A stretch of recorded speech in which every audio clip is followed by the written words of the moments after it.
If you guys want some gamer subs, make sure to use code GM for 10% off. Strawberry Lemonade was actually just released for a limited time only, so make sure you try that out. And while you're at it, check me out over at twitch.tv/gmeiners. Thanks. Yo, what's going on, guys? It's gmeiners here. Today, we've got a hunter build that turns your throwing knives into mini nukes. Just landing a direct hit on a single enemy ignites it and detonates everything in the area.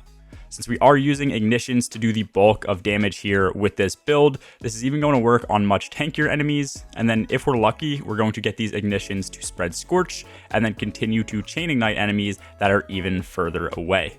I am also using some of these seasonal mods that increase both the damage and the size of our ignitions, so this is going to make them much more deadly, but then also easier to hit targets at further distances and actually spread.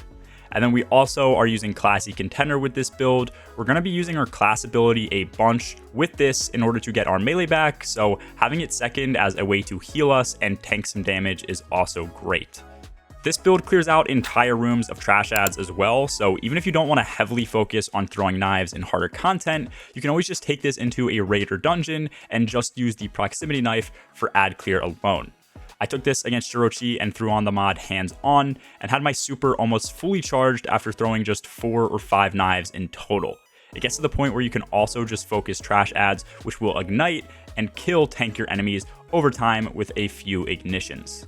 To get this build to work properly, you will need to go and get the brand new exotic hunter gauntlets, Caliban's Hand, which is going to be the main source of the ignitions we are creating. If you do need this, you will need to farm for your first roll from a solo lost sector on Arms Day. And then internal to our subclass, we are also getting our knife straight back on kills while radiant, which means we have unlimited nukes to throw. I have noticed that sometimes this doesn't work even when we obviously get a kill and have been radiant, which is another reason why being able to dodge for a free melee charge is a great way to keep this build going.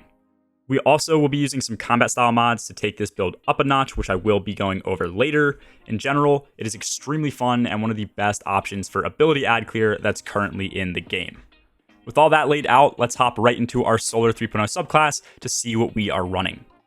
First off, your super doesn't matter, so run whatever you like, but in general, without Celestial Nighthawk, Blade Barrage tends to be your best option. For our dodge, we are on Gambler's Dodge. Again, this is just for the extra melee charge when we need it. And then for our melee, we are going to be using Proximity Knife. This pairs with Caliban's Hand, so we do need this. It sticks to surfaces and detonates when enemies are near, but we are going to be going for direct impacts on enemies, which I will explain later. After this, I do have Thermites on. I think this is the best grenade, but it also is going to pair extremely well with one of our fragments, so I highly recommend you use this too. For our first aspect, we are using Knock 'em Down, which is the key to this build. This buffs each super we have, so for Blade Barrage, this gives more projectiles, which means more damage, but the second part of this aspect causes our charged melees to be fully refunded if we get a kill with them while radiant. This means we can continually throw nukes at enemies as long as we get one kill, because we will almost always be radiant.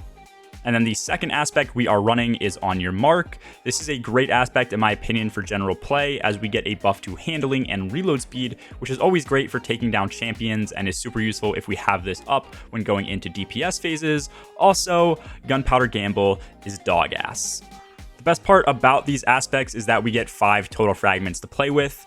First up, and most important to this build, is Ember of Torches. This makes direct hits on charged melee abilities make us radiant, so by hitting an enemy with our knife, we become radiant, and then since we are radiant, if the knife gets a kill, we get it straight back from Knock 'em Down. We also have Ember of Solace, which increases our restoration and radiant effects. This will just help keep radiant up for more damage, and then gives us a larger base time for restoration. Third is the fragment Ember of Searing. This grants melee energy when killing scorched targets. Now, we might not always need this, but there are times when proximity knife bug out and isn't refunded and our dodge is down. So being able to get our knife back quickly through this is great.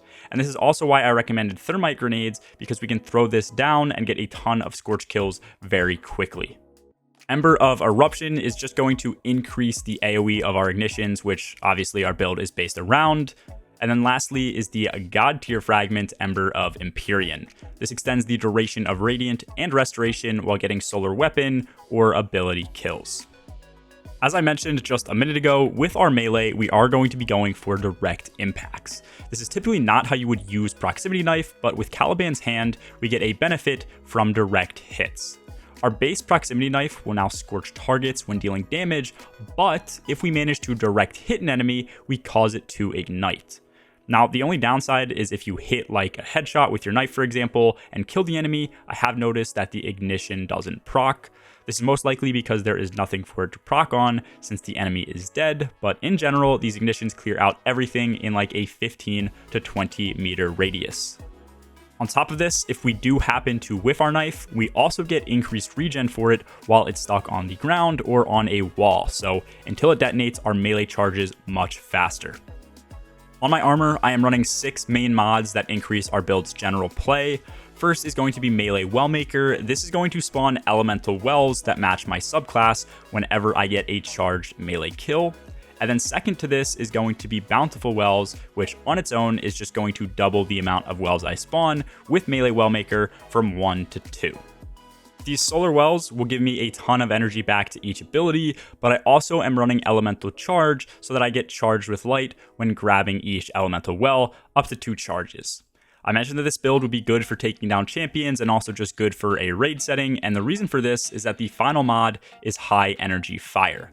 Since we are getting most of our kills with our melee ability, this won't consume high energy fire, which means we can almost always have a 20% weapon buff that stacks with Radiant, which is another 25% to use against bosses, majors, and champions.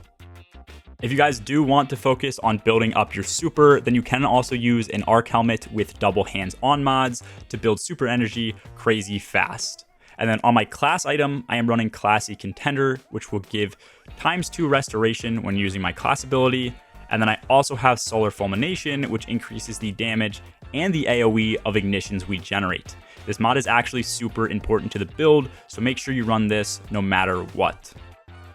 Other than that, I do like running a primary with Incandescent because it spreads Scorch to enemies, which makes me get more melee energy back on kill if I do need it. But in general, all I do is focus on red bars until they are all dead, and then deal some DPS against tankier ads while Radiant and having high energy fire procced. This build is super fun to use and actually crazy useful if you need effective ad clear with just some abilities. I honestly thought this exotic was going to be very PvP based, but it really isn't. Let me know your thoughts on the build in the comments below, and I did want to mention that I have also added memberships to the channel. If you guys do want to support me even further than watching the videos, you can, but never feel obligated. I'd much rather you guys save your money if you need to, but nonetheless, memberships are now available if you want to join. That's all for this video, guys. As always, have a good one. Peace.